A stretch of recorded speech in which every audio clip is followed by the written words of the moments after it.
Hello everyone, welcome to our YouTube channel of Cam academy. तो आज हम discuss करने वाले हैं गेट 2021 का जनरल एप्टीट्यूड का सेक्शन। तो स्टार्ट करते हैं विदाउट वेस्टिंग आवर टाइम। आपके 10 क्वेश्चन है, इसमें से पहला क्वेश्चन आया हुआ था क्या, a function lambda is defined by, आपके पास ये वैल्यूज दे रखी है, ठीक है। अब पूछा है the value of the expression, इस एक्सप्रेशन की वैल्यू आपको कैलकुलेट करनी थी, ठीक है। सबसे पहले अगर आप देखें यहाँ पर क्या है, माइनस ऑफ -3 + 2, मतलब इसको सिंपली आप सॉल्व करें तो ये क्या बन जाएगा 3 - 2, राइट, कॉमा ये हो गया आपका -2 + 3 डिवाइडेड बाय, अब ये माइनस है तो ये हो जाएगा हमारा प्लस का 2 और -1। इसको सॉल्व करते हैं, 3 - 2 = 1 और कॉमा 3 - 2 अगेन 1 और 2 - 1 इज अगेन 1। तो ये आपका सॉल्व करने के बाद आ रहा है, राइट। लैम्डा p/q, p/q क्या है हमारा 1, 1। तो अगर p ग्रेटर देन या फिर इक्वल टू q है, यहाँ पर दोनों ही 1 है, मतलब p और q दोनों बराबर हैं, इट मीन्स ये वाली कंडीशन आप अप्लाई करोगे, राइट, p - q का होल स्क्वायर। तो ऑब्वियस बात है, जब ये 1 है तो p - q का होल स्क्वायर अगर आपने किया तो स्टिल ये 0 ही आने वाला है। तो your correct option will B 0। Simple solve करना था और कुछ भी नहीं था इस क्वेश्चन में, राइट। सेकेंड क्वेश्चन की तरफ बढ़ते हैं। सेकेंड क्वेश्चन तो बहुत सा सिंपल है, आपसे पूछा है simple, the mirror image of the above text about the x axis is, आपको ये टेक्स्ट दे दिया है और पूछा है एक्स एक्सिस के अलॉन्ग इसका मिरर इमेज बताना है। एक्स एक्सिस ये है, राइट, इट मीन्स मिरर आपका यहाँ पर कहीं लगा होगा। इसका अगर आप मिरर इमेज बनाओगे तो सबसे पहले क्या बनेगा, बनाते नहीं है हम, ऑप्शन से चेक करते हैं, ठीक है, ताकि आप इजिली कर लो। अगर आप ऑप्शन चेक करें, टी हर जगह आपके पास सेम नजर आ रहा है, ठीक है, टी आर हर जगह सेम नजर आ रहा है, तो आपको कोई भी डिफरेंस कर ही नहीं सकते। अगर आप देखो यहाँ पर ई है, ई को अगर आप अपोजिट यहाँ पर मिरर इमेज देखेंगे तो ये एज इट इज ही रहने वाला है। तो डायरेक्ट इसको चेक करते हैं, ये आपका ऑप्शन हो सकता है, राइट, ये वाला भी ऑप्शन हो सकता है, लेकिन ये तो गलत हो गया, यहाँ पर ई अपोजिट कर दिया। अब यहाँ पर ऑप्शन ये वाला भी हो सकता है। ये 3 ऑप्शंस बचे, सिर्फ हमने ई चेक किया है अभी तक, राइट। अब हम चेक करते हैं जी को, एल तो हर जगह सेम ही है आई थिंक। अब अगर हम चेक करें जी को, अगर यहाँ पर मिरर इमेज इसका लगेगा तो ये आपका जी क्या बनने वाला है, ये एज इट इज इस साइड ही रहेगा और इस तरीके से जी बनेगा। तो चेक करते हैं, ये वाला तो गलत हो गया, अब ए ऑप्शन गलत हो चुका है। या तो ऑप्शन आपका ये हो सकता है बी वाला, या फिर आपका हो सकता है डी ऑप्शन, राइट। इन दोनों में से पॉसिबिलिटीज हैं। अब इन दोनों में डिफरेंस अगर हम देखें तो डिफरेंस आ रहा है सिर्फ और सिर्फ एन का, एन का ही डिफरेंस है। इट मीन्स आपको एन की मिरर इमेज अगर पता लग गई तो आप आंसर बता दोगे। अगर एन ये दे रखा है तो यहाँ पर अगर मिरर है तो एन क्या बनेगा, यही बनेगा ना, चेक करिए अपना option. So correct option is D, right. ये सारे गलत हो चुके हैं, सिंपल से मिरर इमेज चेक करना था, एक एक लेटर्स हमने उठाया और चेक किया, ऑप्शंस के हिसाब से आपने अपना आंसर कर लिया, पूरा आपको मिरर इमेज लिखने की जरूरत नहीं है, राइट। आगे बढ़ते हैं ना। थर्ड क्वेश्चन क्या है, आपके पास दे रखा है कि एक प्लस ऑपरेटर है और एक डॉट ऑपरेटर दे रखे हैं, 2 ऑपरेटर्स हैं और number p and q such that p + q ये दे रखा है, p.q आपके पास ये गिवन है। इफ x + y = 2.2, तो हमें x की वैल्यू पता करनी है क्या होगी, राइट। x + y, इसको इस फॉर्म में लिखते हैं, x + y क्या हो जाएगा, x² + y² upon xy, right, equal to क्या है ये 2.2, मतलब अगर डॉट प्रोडक्ट है तो ये क्या हो जाएगा 2 का स्क्वायर अपॉन में 2। तो सिंपल इसको आप कैलकुलेट करके पहले लिख दो, 4/2 आएगा और लास्ट में हो जाएगा 2। बस इसको आपको सिंप्लीफाई करना है और आपका आंसर निकल जाएगा। देखिए इसको सिंपल हमने सिंप्लीफाई कर दिया, x² + y², y यहाँ पर चला गया, ठीक है, तो 2xy हो गया, 2xy को जब इधर लेकर आएंगे तो हो जाएगा -2xy = 0। अब आपको फॉर्मूला पता ही होगा, a + b का होल स्क्वायर होता है a² + b² + 2ab, और a - b का whole square a² + b² - 2ab, और ये यही दे रखा है, मतलब a - b का होल स्क्वायर है ये, राइट, x - y का होल स्क्वायर दे रखा है। इट मीन्स सिंपल आपको पता चल गया कि x की वैल्यू आपको फाइंड आउट करनी थी कि x क्या होगा। अगर x - y होल स्क्वायर = 0 है तो ये आपका आंसर आ चुका है कि x = y है, y के बराबर है, और करेक्ट ऑप्शन हो गया सी ऑप्शन, राइट। आगे बढ़ते हैं। ये तो बहुत सिंपल सा क्वेश्चन पूछा है आपसे। Getting to the top is dash than staying on the top, लिखा है getting on the top is dash.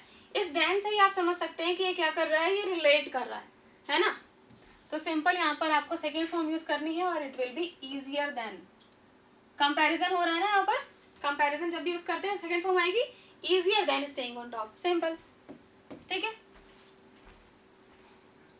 ना। क्वेश्चन नंबर 5, स्टेटमेंट आपका क्या दे रखा है यहाँ पर, ईदर P मैरीज Q और X मैरीज Y। ठीक है, ईदर P मैरीज Q और X marries Y। Among the options below the logical negation of the above statement is. आपको क्या बताना है कि इन सारे ऑप्शंस में जो स्टेटमेंट्स आपको दे रखे हैं इसमें लॉजिकल निगेशन आपको बताना है। नेगेटिव मतलब कौन सा गलत स्टेटमेंट होगा, निगेशन कौन सा होगा। स्टेटमेंट्स पढ़ते हैं क्या करके हम। सबसे पहला स्टेटमेंट है P marries Q and X marries Y। P marries Q and X marries Y, यहाँ पर एंड दे रखा है, मतलब दोनों ही स्टेटमेंट्स यहाँ पर ट्रू हो गई हैं, राइट। यहाँ पर अब नेक्स्ट ऑप्शन देखें, X does not marry Y, X does not marry Y but P marries Q। तो ये स्टेटमेंट तो करेक्ट है हमारी, है ना। आपको बताना था निगेशन, तो ये तो हो नहीं सकता। अगला चलते हैं, neither P marries Q nor X marries Y। लो यही चाहिए था आपको। आपका स्टेटमेंट सिंपल सा क्वेश्चन था क्या कि ईदर P मैरीज Q और X मैरीज Y। आपको इसका लॉजिकल निगेशन चाहिए था। ईदर और का निगेशन अगर आप देखोगे तो नीदर नॉर ही तो होगा, और थर्ड स्टेटमेंट ही आपका neither nor. So your correct option will be C. Next question है आपका, in a company 35% of the employees drink coffee, 40% of the employees drink tea and 10% of the employees drink both cafe and coffee. Okay, coffee and tea, ठीक है। What percent of the employees drink neither tea और coffee.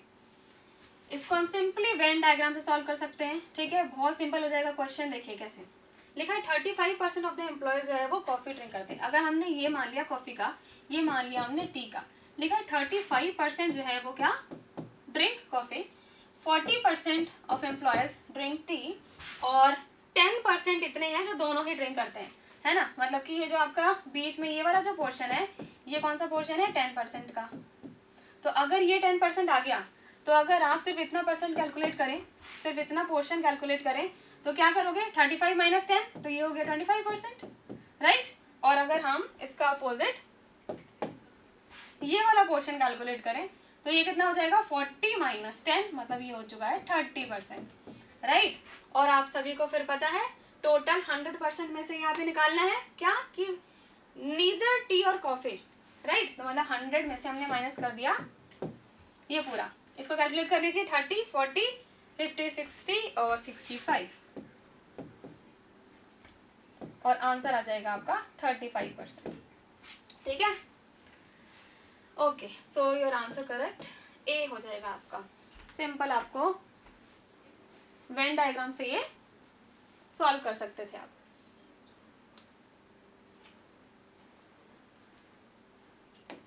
Next question देखते हैं। ये बहुत simple सा question है, थोड़ा सा इसमें आपको गलती होने के चांसेस हैं, तो इसको थोड़ा सा ध्यान से समझिएगा। ठीक है, consider 2 rectangular sheets, sheet M and sheet N of dimension 6 centimetre into 4 centimetre each. हम क्या करते हैं, इसको एक डायग्राम बना लेते हैं। ठीक है, मान लीजिए ये एक M शीट है। ठीक है, थोड़ा सा मैं इधर कर देती हूँ, स्पेस मिल जाए ताकि। एक ये मैंने M शीट बता दी, एक ये N शीट। ठीक है, ये रेक्टेंगुलर शीट है हमारे पास। दोनों का डायमेंशन क्या दे रखा है, 4 सेंटीमीटर और 6 सेंटीमीटर दे रखा है। ठीक है, 4 सेंटीमीटर और ये है 6 सेंटीमीटर। अब क्या लिखा है, फोल्डिंग ऑपरेशन 1 क्या है, the sheet is folded into half by joining the short edges of the current shape. Operation 1 क्या है कि शीट को हम कैसे फोल्ड कर रहे हैं, by joining the short edges of current shape. जो शॉर्ट एज है उनको हम ज्वाइन कर रहे हैं, राइट। सेकेंड ऑपरेशन क्या है कि sheet is folded into half by joining the long edge of the current shape. अब हम लॉन्ग एज को ज्वाइन करके फोल्ड कर रहे हैं। Now, folding operation 1 is carried out on sheet M 3 times. अब ये जो ऑपरेशन है ये M पर अप्लाई किया गया है। ठीक है, ये इस पर अप्लाई किया गया है कितनी बार, 3 times. Folding operation 2 is carried out on M on N 3 times. अब ये वाला फोल्डिंग ऑपरेशन 2 जो है वो N पे अप्लाई किया गया है 3 times. अब आपको निकालना क्या है, ratio of perimeter of final folded sheet N to the final folded sheet of m, मतलब रेशियो आपको निकालना है n/m। तो इस चीज का आप ध्यान रखना, n/m का रेशियो आपको निकालना है पेरीमीटर का, ठीक है। तो एक बार हम फॉलो अप करते हैं चीजों को। बस हमने m शीट ली, आपके पास एक रेक्टेंगुलर शीट है, लिखा है क्या कि m के लिए आप क्या कर रहे हो, फोल्डिंग ऑपरेशन 1 अप्लाई कर रहे हैं, वो भी 3 टाइम्स अप्लाई कर रहे हैं। और फोल्डिंग ऑपरेशन 1 है क्या कि शीट को हम फोल्ड कर रहे हैं by joining short edges of the current sheet, ठीक है। अगर आप देखो ये था आपका रेक्टेंगुलर शीट, शॉर्ट एज कौन सी है इसमें से, 4 सेंटीमीटर और 6 सेंटीमीटर, ये है शॉर्ट एज। इनको हमें ज्वाइन करना है, तो मतलब इस तरीके से फोल्ड करेंगे हम। इसको ऐसे फोल्ड किया तो अब फोल्ड होके ये क्या बन जाएगा, इसको हाफ फोल्ड कर दिया है तो ये वाला तो 4 ही रहा, बट ये तो 3 हो चुका है ना, ये हाफ हो गया। ये हमने एक बार किया है, ऐसे तरीके से हमें 3 बार करना है, ठीक है। सेकेंड टाइम फिर से आपने क्या किया, शॉर्ट एज को ज्वाइन करना है। शॉर्ट कौन सा, यहाँ पर 3 और 4, शॉर्ट एज है हमारा 3 वाला, ठीक है, मतलब इन दोनों को हमें ज्वाइन करना है। तो हमने इस तरीके से फोल्ड किया, अब इसको ऐसे फोल्ड करेंगे तो ये क्या बन जाएगा, और हाफ हो गया है। ये तो 3 ही रहा, बट ये अब हो चुका है 2, राइट। देखो एक बार फोल्ड किया, 2 बार फोल्ड किया, अभी एक बार और करना है, एक बार और हम इसको फोल्ड करेंगे, ठीक है। शॉर्ट एज से करना है, शॉर्ट एज कौन सी है, ये वाली है, मतलब इस तरीके से दोबारा से फोल्ड किया। फिर से अगर इस तरीके से फोल्ड करेंगे तो अब लास्ट में क्या बन जाएगा आपका, ये तो 2 ही रहा, लेकिन इसका हाफ हो गया, 3 का हाफ क्या हो जाएगा 1.5। अगर ये आपका 1.5 है, ये 2 है, ये भी 1.5 हुआ, ये भी 2 हुआ। पेरीमीटर निकालना आपको आता है, सबको ऐड कर दो। पेरीमीटर क्या आ गई, 2 + 2 4, 5 6 और ये 7 आ चुका है, राइट। मतलब आपने कैलकुलेट कर लिया क्या कि जो m वाली शीट थी उसका पेरीमीटर आ रहा है 7, ठीक है। अभी हम क्या करते हैं, n का भी कैलकुलेट कर लेते हैं, फिर सिंपल आपका आंसर आ जाएगा। n को भी हम चेक करते हैं। देखो n के लिए क्या करना था आपको, 3 टाइम्स फोल्डिंग ऑपरेशन 2 अप्लाई करना है। और फोल्डिंग ऑपरेशन 2 क्या है, sheet is folded into half by joining the long edge of the current shape. जो लॉन्ग एज है उसको अब हम ज्वाइन कर रहे हैं। अब देखिए इसमें से लॉन्ग एज कौन सी है, ये वाली है लॉन्ग एज। इनको अगर आपने ज्वाइन किया तो मतलब इस तरीके से फोल्ड करोगे। तो फर्स्ट टाइम जैसे ही फोल्ड किया तो आपका क्या बनेगा, फर्स्ट टाइम आप फोल्ड करेंगे तो ये बन चुका है, ये तो एज इट इज 6 रहा, लेकिन ये हो गया है हाफ और ये हो गया है 2। ये हमने फर्स्ट टाइम किया है। सेकेंड टाइम किया, फिर से लॉन्ग एज आपको लेनी है। लॉन्ग एज कौन सी है, ये वाली है लॉन्ग, ये है लॉन्ग, राइट। फिर से दोबारा से फोल्ड कर दिया, दोबारा से फोल्ड कर दिया तो अब क्या हुआ, ये तो 6 ही रहा, लेकिन इसका हाफ हो चुका है, ये है 1। फिर तीसरी बार फिर से करेंगे, फिर क्या करना है, लॉन्ग एज वाली ही आपको फोल्ड करनी है। लॉन्ग एज अगेन यही वाली है, फिर से इसको फोल्ड कर देंगे। फिर से अगर इसको फोल्ड कर दिया, ये तो रहा 6 और ये इसका हाफ हो गया, ये हो गया है 0.5, राइट। ये दोनों 6, ये दोनों 0.5। पेरीमीटर कैलकुलेट कर लीजिए, 3 टाइम्स फोल्ड कर चुके हैं हम, देखिए 1 2 और 3। पेरीमीटर कैलकुलेट कर लीजिए, 6 और 6 12 और ये हो गया है 13।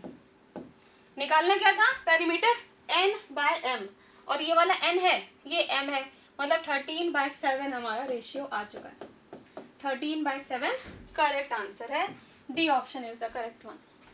क्लियर, चलिए बढ़ते हैं नेक्स्ट क्वेश्चन की तरफ।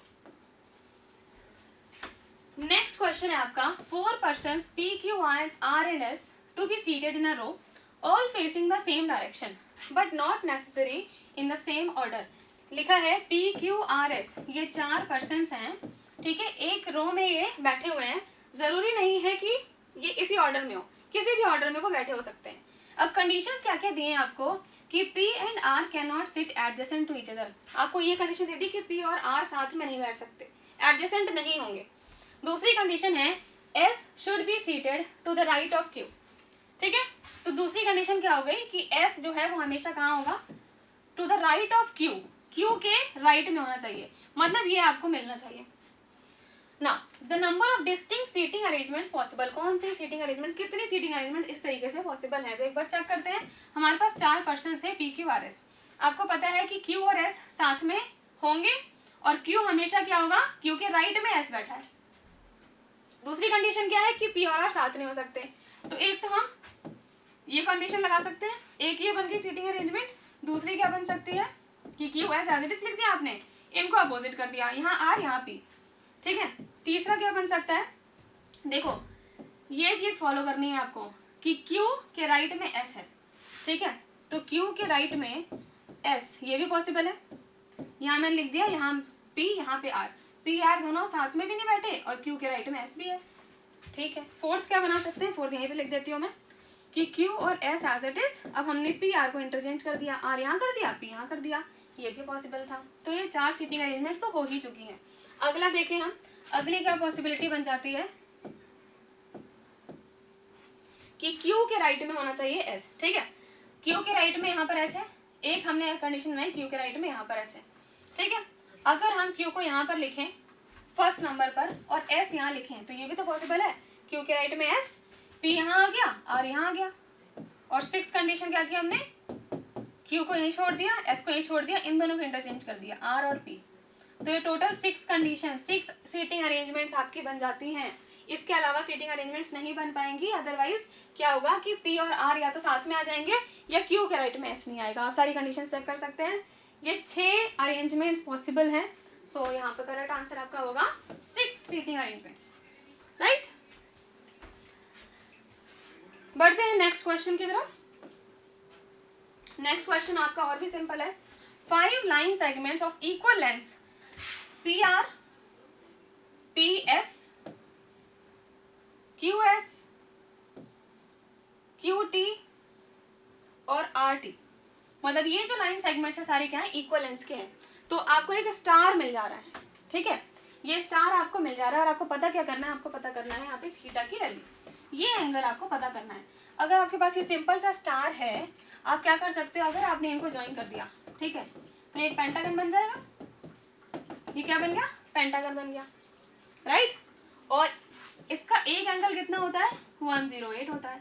अगर ये एंगल 108 है, ये यहाँ पर थीटा है, ये सारे एंगल्स बराबर होंगे, ये तीनों एंगल्स बराबर होंगे, राइट। मतलब ये भी x मान लिया मैंने, ये भी x मान लिया, ये भी x मान लिया, राइट। मतलब 3x इक्वल टू कितना होना चाहिए, 108 डिग्री। तो यहाँ से आपको x की वैल्यू कैलकुलेट करनी है सिंपल, और x की वैल्यू आपकी यहाँ पर आ जाएगी 36 डिग्री, आपका आंसर हो जाएगा। D option will B correct, simple सा। बढ़ते हैं नेक्स्ट क्वेश्चन की तरफ, और ये हमारा 10th क्वेश्चन है, last question. Humans have the ability to construct worlds entirely in their minds, which don't exist in the physical world. Simple reading वाला क्वेश्चन है, आप इसको रीड करिए, ठीक है, और इससे ही आपका आंसर निकल जाएगा, सिंपल सा, ठीक है। Humans have ability to construct worlds entirely in their minds, जो कि एग्जिस्ट नहीं करते हैं फिजिकल वर्ल्ड में। Now so far as we know कि कोई other species except humans, no other species has possess this ability. This skill is so important that we have different words to refer to this different flavors such as imagination, invention and innovation. अब आपको इस passage के base पे आपको बताना है कि कौन सा फॉलोइंग स्टेटमेंट ट्रू होगा। पहला स्टेटमेंट पढ़ते हैं, लिखा है no species possess the ability to construct worlds in their minds। ये तो गलत हो गया, यहाँ लिखा है नो स्पीशीज, क्या कोई भी स्पीशीज नहीं है, नहीं। यहाँ पर आपका स्टेटमेंट था नो अदर स्पीशीज, राइट, यहाँ पर है नो अदर स्पीशीज, तो ये स्टेटमेंट तो गलत है। अगला पढ़ा हमने इमेजिनेशन, इन्वेंशन एंड इनोवेशन, और अनरिलेटेड, क्या ये अनरिलेटेड है, बिल्कुल भी नहीं। आपकी लास्ट लाइन यही दे रखी है ये तीनों रिलेटेबल हैं, ये स्टेटमेंट भी गलत। अगला पढ़ा we do not know of any species other than humans who possess the ability to construct mental worlds, बिल्कुल सही बात है कि हमें ह्यूमंस के अलावा ऐसी कोई स्पीशीज नहीं पता है जो अपना एंटायरली अलग वर्ल्ड कंस्ट्रक्ट कर सकते हैं अपने माइंड्स में, राइट। तो ये स्टेटमेंट करेक्ट है, यही लिखा था पहली लाइन में। फोर्थ पढ़ें, the terms imagination, invention and innovations to unrelated skills refer to unrelated, unrelated नहीं है, सर रिलेटेबल है, तो ये भी गलत है। So correct option will be C. So we have discussed all general aptitude questions from this GATE 2021 paper. Thank you so much.